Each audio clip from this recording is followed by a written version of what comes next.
Louis Amar, qui est sur le pont du pain quotidien.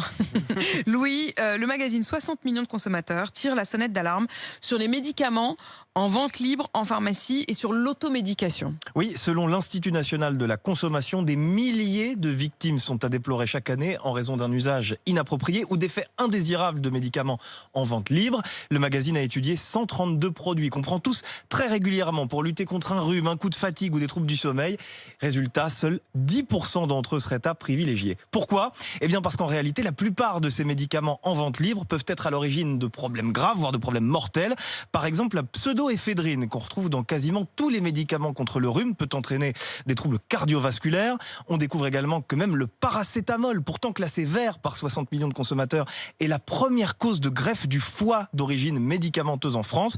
Il est nuisible au-delà de 3 ou 4 comprimés par jour. On parle là de comprimés de 1000 mg. Les comprimés de Doliprane que vous prenez comme ça régulièrement, eh bien, il faut faire attention, ça ne doit être quand même que ponctuel. 60 millions s'attaquent aussi aux compléments alimentaires qui sont censés booster votre système immunitaire et qui cartonnent notamment avec le Covid. En particulier les produits à base d'extraits de pépins de pamplemousse qui n'ont pas fait la preuve de leur efficacité et qui peuvent entrer en interaction avec certains traitements contre le cancer.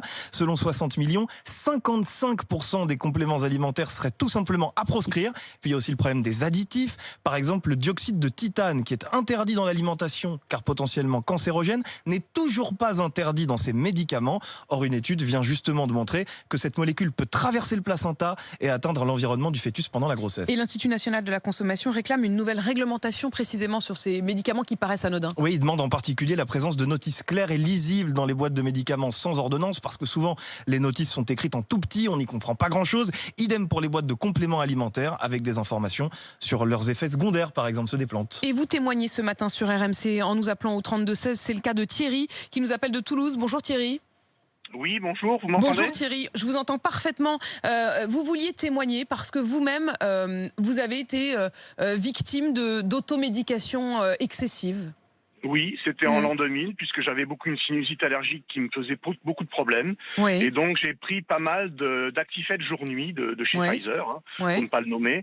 Et à l'intérieur, en l'an 2000, il y avait de la phénylpropanolamine. En fait, c'est une molécule qui compresse les vaisseaux, tout simplement. Et puis, j'en ai pris un petit peu trop et j'ai eu un hématome intracérébral frontal gauche quand même. Ah oui. On va dire, grâce à Dieu, j'ai pas eu de problème. Vous vous en êtes rendu compte comment ? Je dormais plus, je tournais dans la pièce la nuit, c'était terrible quoi. Et à l'hôpital, on m'a trouvé des traces de sang dans un prélèvement lombaire. Et c'était dû tout simplement à ce médicament que vous preniez de manière excessive. Vous pensiez que c'était banal ?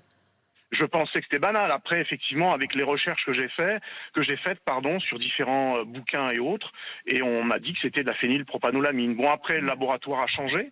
Il a enlevé cette molécule parce que j'ai déposé plainte contre Pfizer en 2004. Malheureusement, j'ai pas gagné en première instance et j'ai quand même dépensé 11 000 euros. Ils étaient à 15 médecins, 15 spécialistes, 15 experts. Moi, j'étais seul avec mon médecin. Donc effectivement, le pot de terre contre le pot de fer.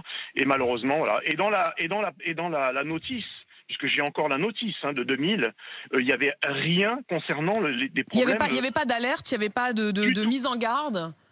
Non, il n'y avait rien du tout.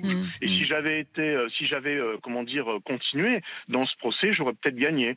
Mais effectivement, il fallait dépenser encore beaucoup d'argent. Il y a un moment où on peut pas se battre pendant des années. Mais Thierry, votre témoignage est extrêmement précieux. Merci beaucoup Thierry d'avoir partagé ce matin sur RMC. Ça va mieux maintenant, hein ? Merci Thierry. Oui, je crois que ça va. J'ai eu des problèmes de mémoire, etc. Mais j'ai pas eu de séquelles. Heureusement. Vous le disiez. Dieu merci.